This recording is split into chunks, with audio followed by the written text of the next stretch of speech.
Buddhaṃ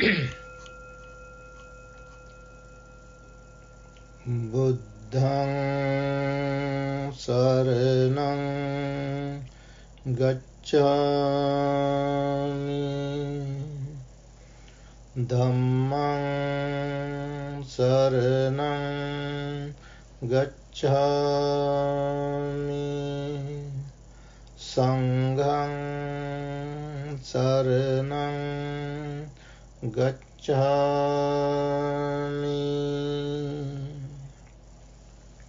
Friends, let's all study, investigate, and practice the real words of the Buddha. Tonight, we have another very special discourse. The name of the discourse is Devaduta Sutta, the divine messengers. The topic for this discussion is the Buddha's eyewitness account of hell.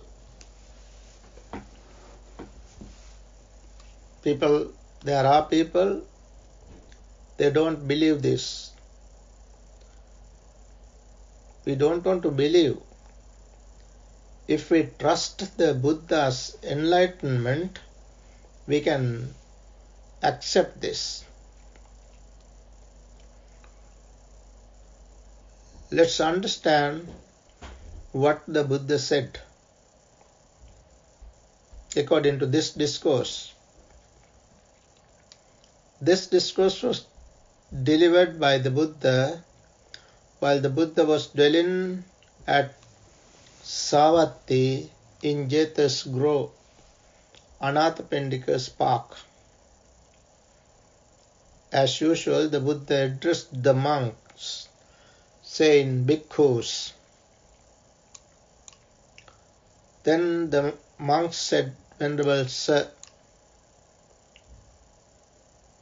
The Buddha thereafter said, Bhikkhus, suppose there were two houses with doors and a man with good sight standing there between them, so people going in and coming out and passing to and fro.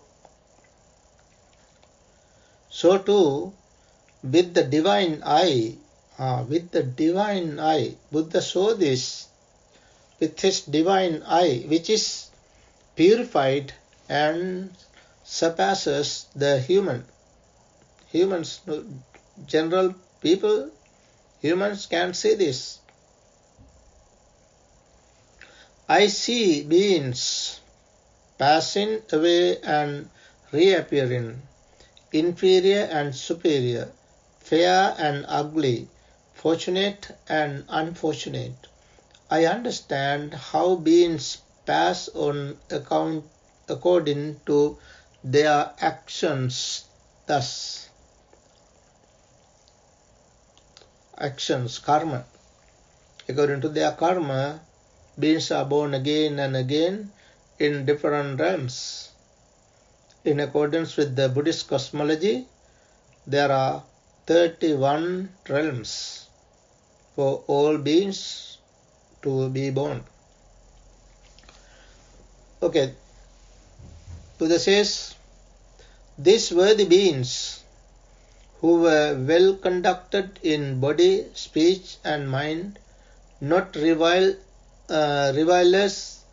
of noble ones, right in their views, giving effect to right views in their actions, on the dissolution of the body after death, have reappeared in happy destination, even in the heavenly world.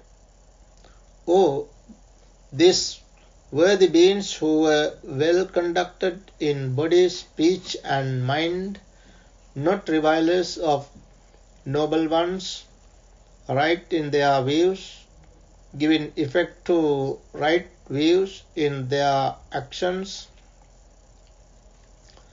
On the dissolution of the body after death have reappeared among human beings. But these worthy beings who were ill-conducted in body, ill-conducted, that's their karma, their body, speech and mind, revilers of noble ones, wrong in their views, giving effect to wrong views in their actions, on the dissolution of the body after death have reappeared in realm of ghosts, ghost realm. O these worthy beings who were ill-conducted and on the dissolution of the body after death have reappeared in the animal realm. These are different realms. Animal realm, animal world. O these beings who were ill-conducted on the dissolution of the body after death have reappeared in a state of deprivation, in an unhappy destination, in perdition, even in hell. Those are the different realms. That's the way that beings are born again and again in accordance with their karma. The Buddha see this. Now the Buddha says, as they are born in different realms, specifically here in hell, now the wardens of hell seize such a being by the arms and present him to King Yama, saying, Sir, this man has ill-treated his mother, ill-treated his father, ill-treated recluses, ill-treated brahmins.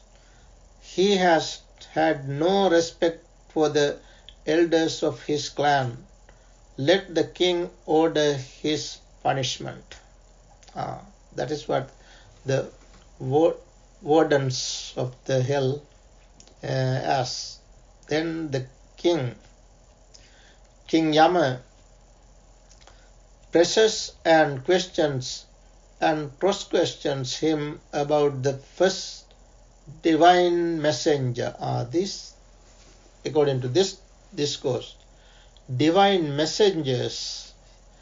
Here the Buddha talked about 5 different kinds of messengers. This is the first one. Referring to that, Buddha questions him about the first divine messenger. The king says, Good man, did you not see the first divine messenger to appear in the world? He says, I did not, venerable sir.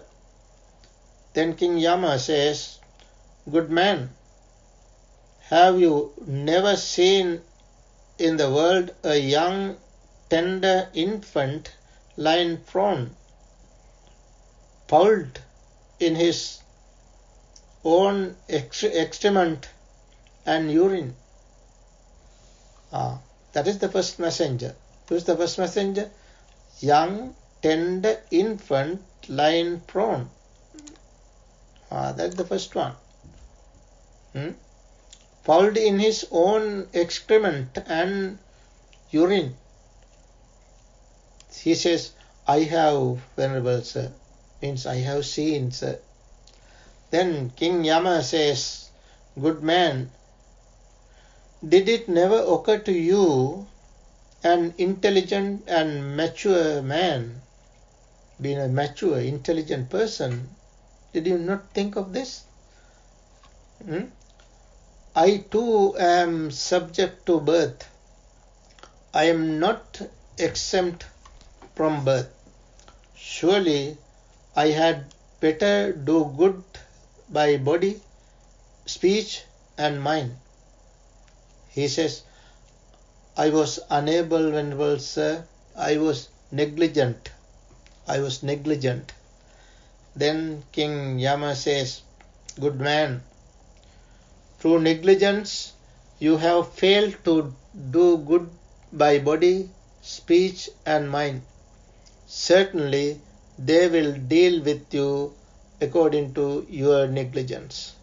But this evil action of yours was not done by your mother or your father or by your brother or your sister or by your friends and companions or by your kinsmen and relatives or by recluses and brahmins or by gods. This evil action was done by you yourself. And the King Yama says, and you yourself will experience its result. Because you have done this. Neither your mother, no father, nobody else. You have to reap the result of your own actions. That is the meaning. Then, after pressing and questioning and cross-questioning him about the first divine messenger, King Yama presses and questions and cross-questions him about the second divine messenger. Good man, did you not see the second divine messenger to appear in the world? He says, I did not, Venerable Sir. Then King Yama says, good man, have you never seen in the world a man or a woman at 80, 90 or 100 years aged, as crooked as a roof bracket, doubled up, supported by a walking stick, tottering, frail, youth gone, teeth broken, grey-haired, scanty-haired, bald, wrinkled, with limbs all blotchy? He says, I have, Venerable Sir. Means he has seen this type of man and woman. So that is the second messenger. Second messenger. We have to understand these things. Then King Yama says, good man, did it never occur to you, an intelligent and mature man, I too am subject to aging, I am not exempt from aging, surely I had better do good by body, speech and mind. He says, I was unable, Venerable Sir, I was negligent. Then King Yama says, good man, through negligence you have failed to do good by body, speech and mind. Certainly they will deal with you according to your negligence.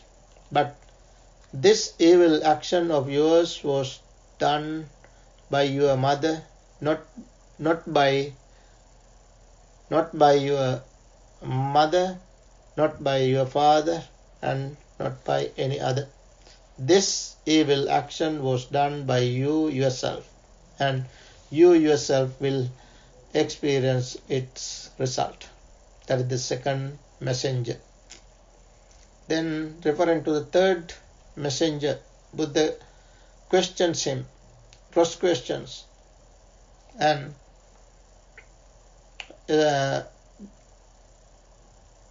Yama, the King Yama questions.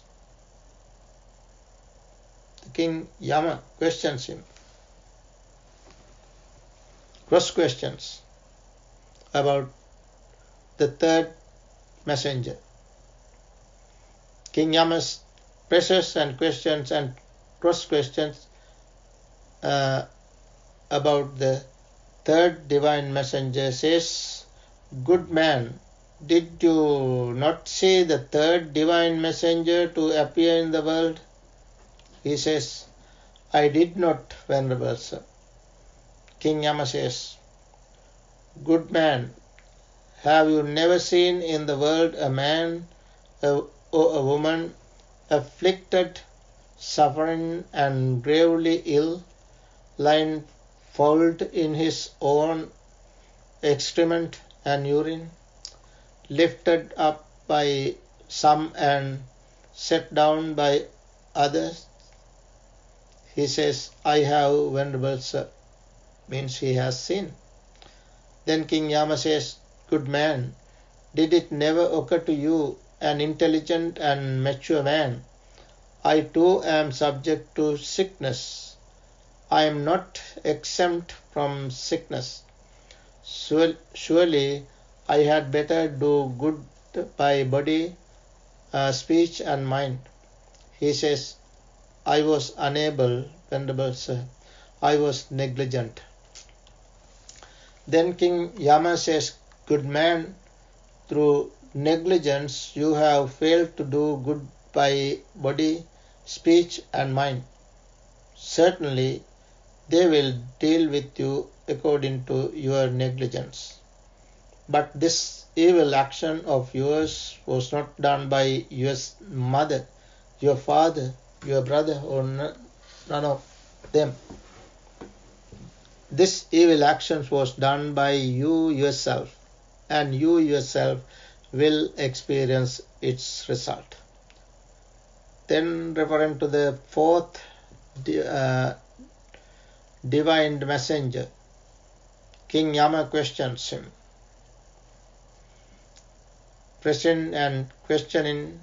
Cross-questioning him, King Yama says,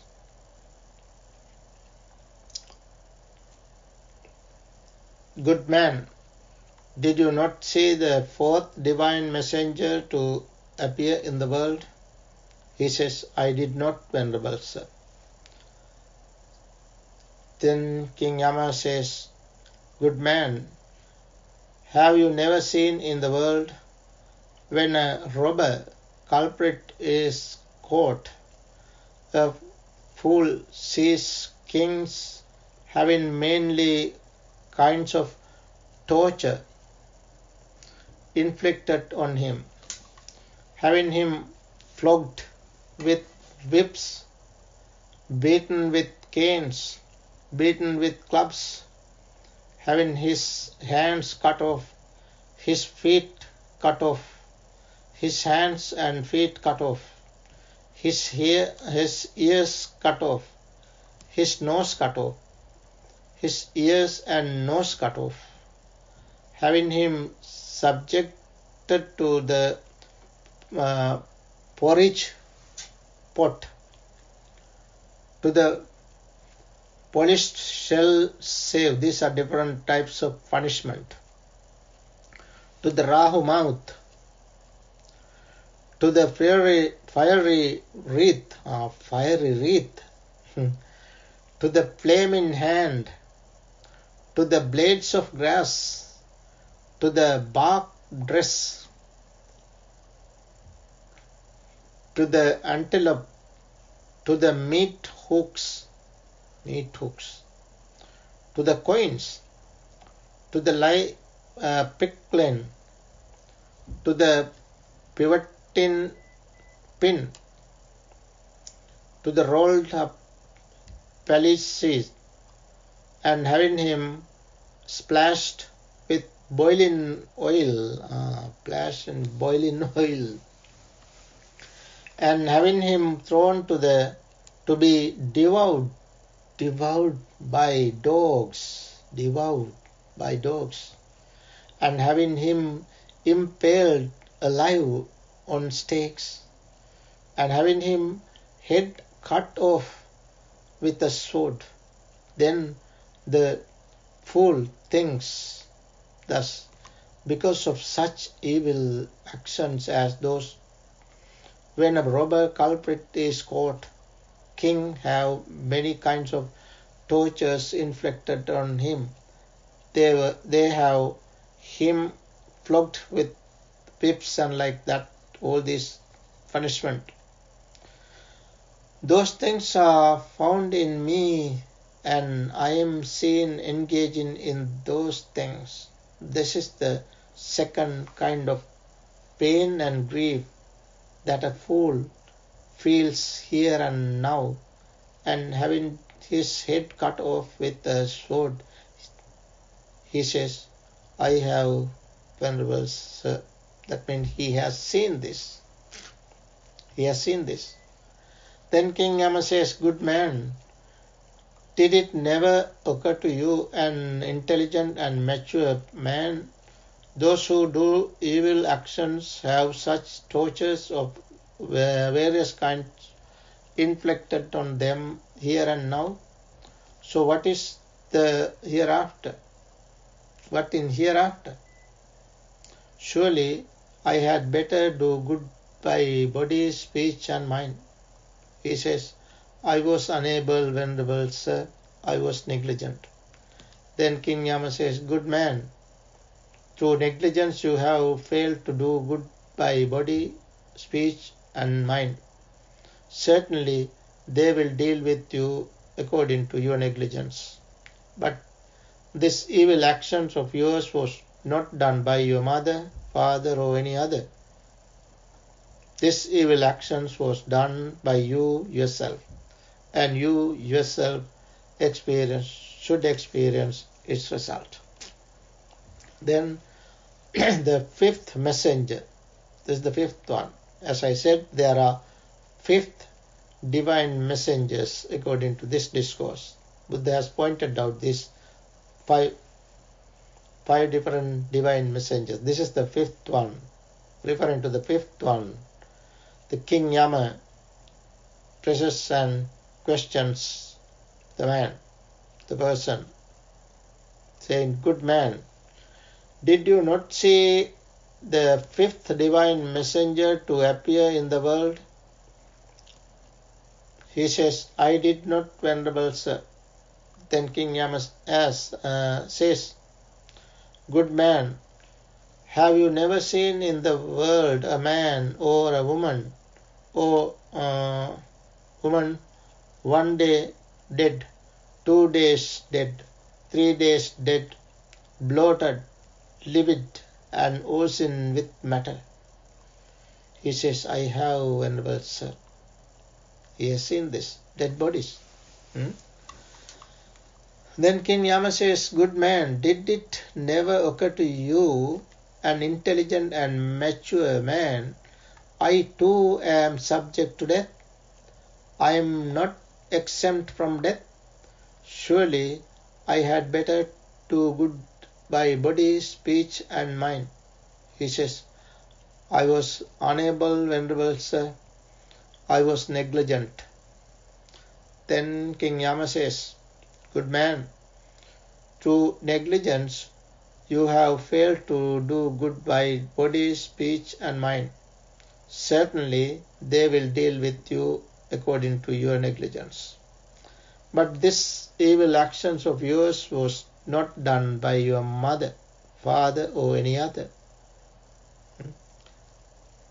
Therefore, you yourself, as you yourself have done this, you yourself have to experience its results. Then after pressing and questioning and cross-questioning him about the fifth divine messenger, King Yama is silent. He becomes silent. Now the wardens of hell torture him with the fivefold transfixion. They drive a red-hot iron stake through one hand. They drive a red-hot iron stake through the other hand. They drive a red-hot iron stake through one foot. They drive a red-hot iron stake through the other foot. They drive a red-hot iron stake through his belly. There he feels painful, raking, piercing feeling. Yet he does not die so long as that evil action has not exhausted its result. Until it's exhausted its results of the karma done, he is not dying. Next, the wardens of hell throw him down and pare him with axes. There he feels pain, painful, raking, piercing feeling. Yet he does not die so long as that evil action has not exhausted its result.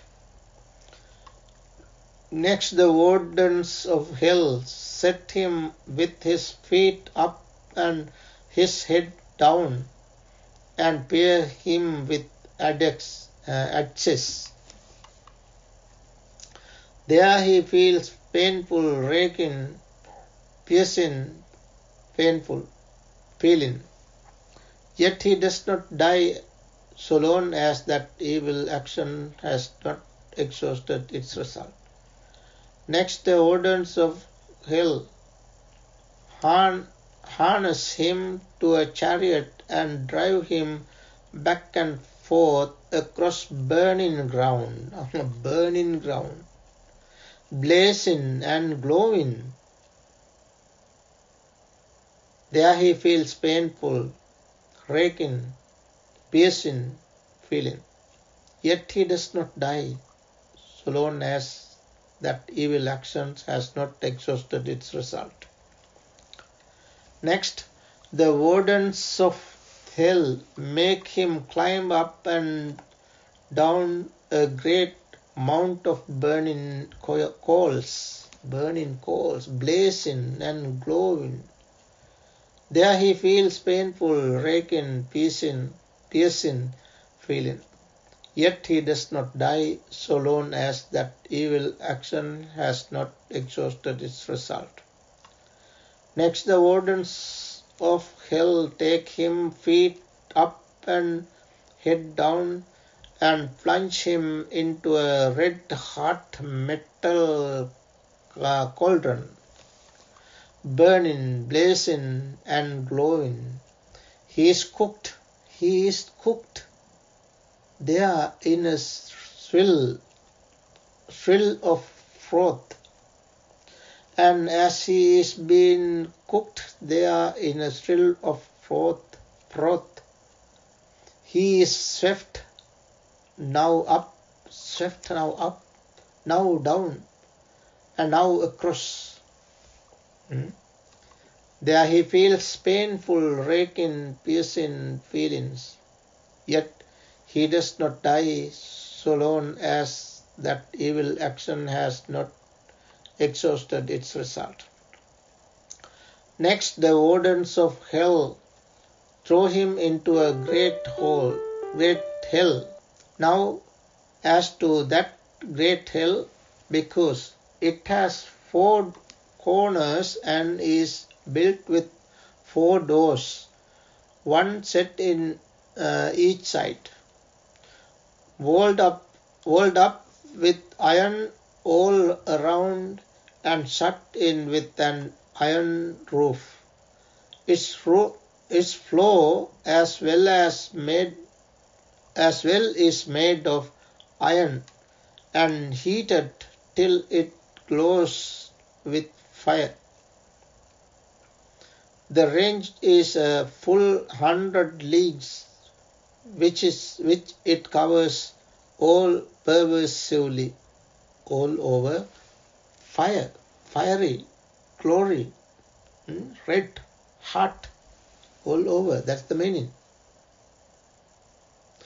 Now the flames that surge out from the great hell's eastern wall dash against its western wall.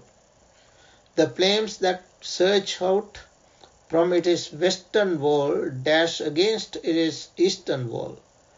The flames that surge out from its northern wall dash against its southern wall. The flames that surge out from its southern wall dash against its northern wall. The flames that dash out from the bottom dash against the top.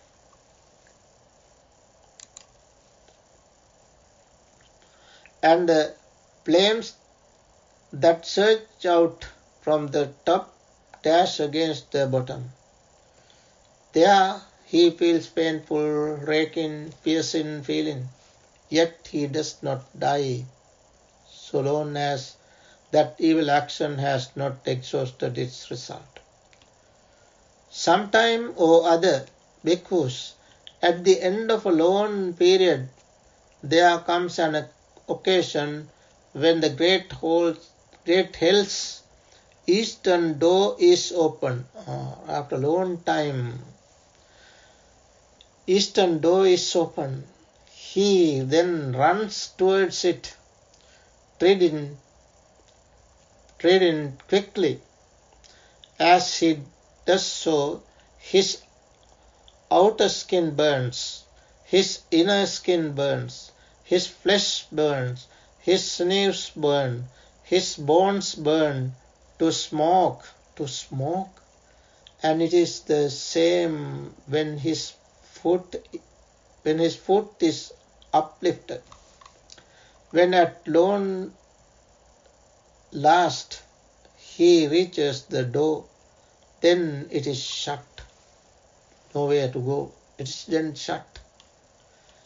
There he feels painful, cracking, piercing feeling, yet he does not die, so long as that evil action has not exhausted its result. Sometime or other, at the end of the long period, there comes an occasion when the great hall's western door is open. Likewise, the southern door is open. Likewise, northern door is open. But he is hopeless, disappointed. When he reaches the door is shut, nowhere to go.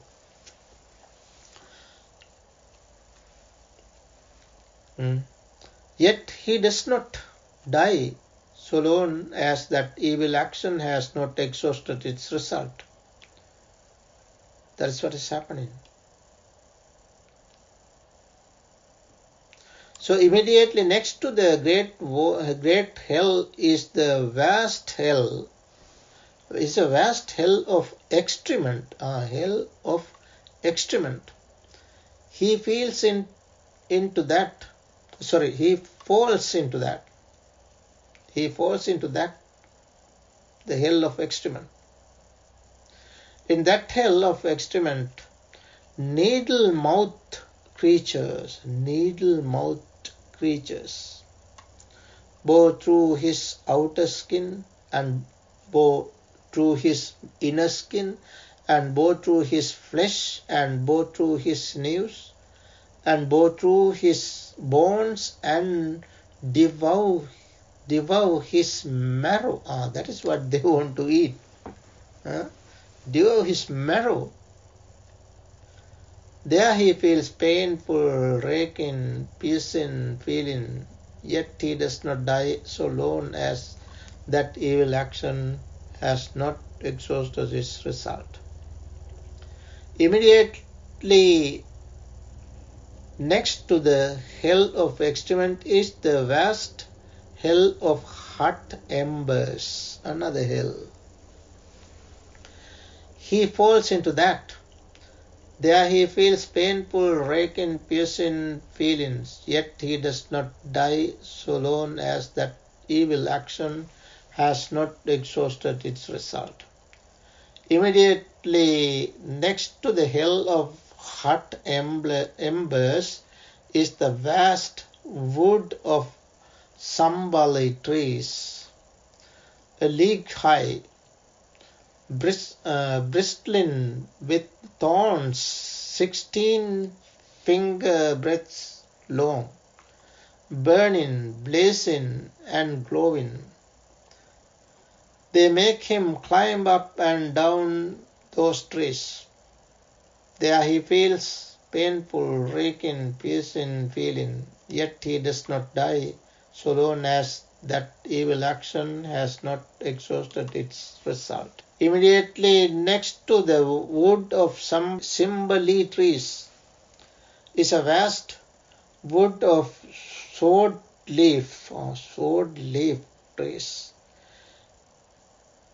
He goes into that. The leaves stirred by the wind cut off his hands and cut off his feet and cut off his hands and feet. They cut off his ears and cut off his nose and cut off his ears and nose. There he feels painful, raking, piercing feelings, yet he does not die so long as that evil action he has not exhausted its result. Now immediately next to the wood of sword leaf trees is a great river of caustic water. He falls into that. There he is swept upstream, and he is swept downstream, and he is swept upstream and downstream. There he feels painful, raking, piercing feeling, yet he does not die so long as that evil action has not exhausted its result. Next, the wardens of hell pull him out with a hook and setting him on the ground, they ask him, "Good man, what do you want?" He says, "I am hungry, Venerable Sirs. I am hungry, Venerable Sirs." Then the wardens of hell prise open his mouth with red-hot iron thorns, burning, blazing, and glowing, and they throw into his mouth a red-hot metal ball, burning, blazing, and glowing. It burns his lips, it burns his mouth, it burns his throat, it burns his stomach, and it passes out below, carrying with it his large and small intestines. There he feels painful, raking, piercing feeling. Yet he does not die so long as that evil action has not exhausted its result. Next, the wardens of hell ask him, "Good man, what do you want?" He says, "I am thirsty," Venerable says. Then the wardens of hell press upon his mouth with red-hot iron thorns, burning, blazing, and glowing, and they pour into his mouth molten copper, burning, blazing, and glowing. It burns his lips, it burns his mouth, it burns his throat, it burns his stomach, and it passes out below, carrying with it his large and small intestines. There he feels painful, raking, piercing feeling, yet he does not die so long as that evil action has not exhausted its result.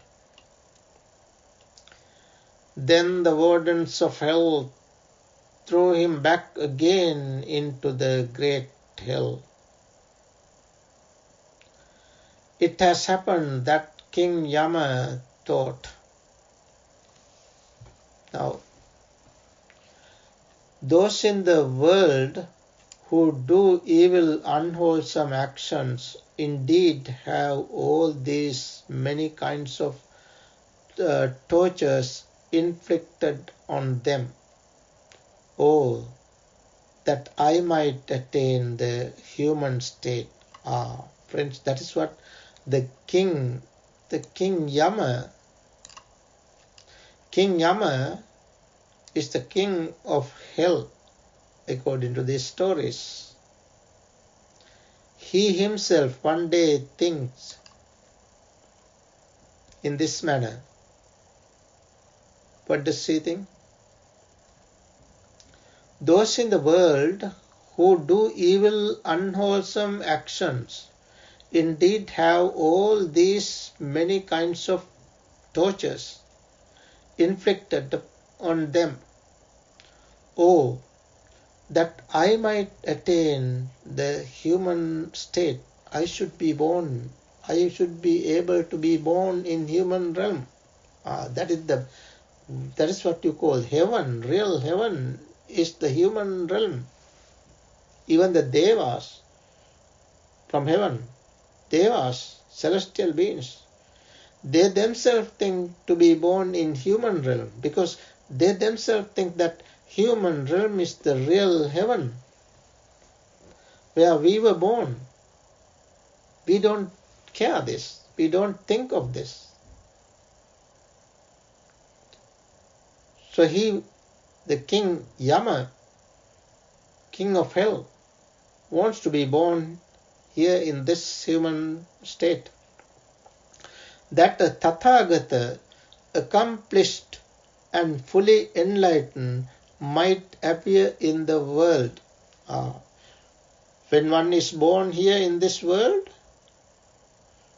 if the Buddha is appeared, Tathagata, the accomplished and fully enlightened one, when the Buddha is born in this world, that I might wait on that blessed one, that the blessed one might teach me the Dhamma, the real Dhamma. When the Buddhas are born to this world, they teach us the real Dhamma. Friends, now we have this wonderful Dhamma, this real Dhamma, this sublime Dhamma, because Buddha passed away only 2500 years ago.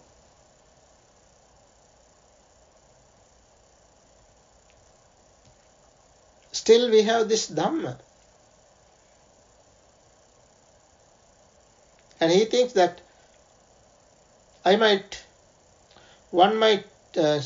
Blessed One might teach me the Dhamma, and that I might come to understand that Blessed One's Dhamma. I might be able to understand that wonderful Dhamma. So he himself thinks in such a way. We were born here in this world.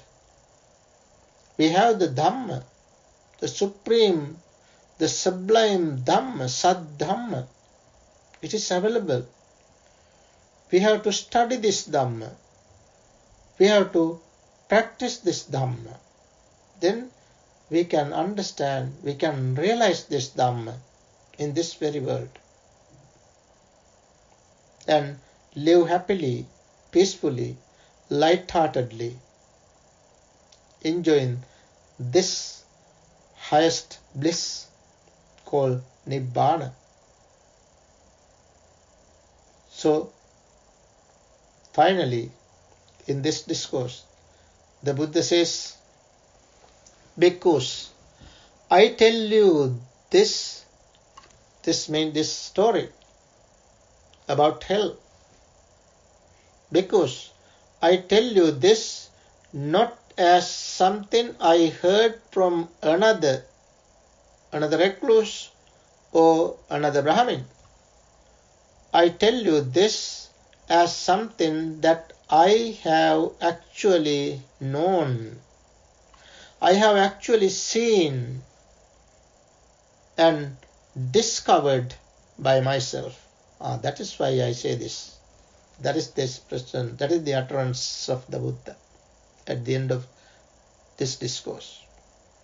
So friends, Let's understand this wonderful discourse, revelation, the Buddha's explanation of the hells. In accordance with the teachings of the Buddha, there are hells, not one single, not an eternal hell, not an eternal hell according to Buddhism, not only one, not hells, all hells are not eternal. All heavens are not eternal. They are temporary places.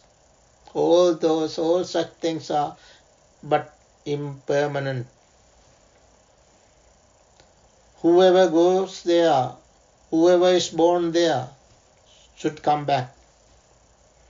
Come back to the cycle, the samsaric cycle.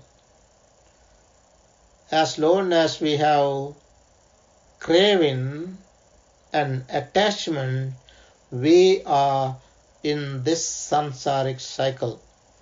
So the Buddha's teaching is for us to break this cycle and release,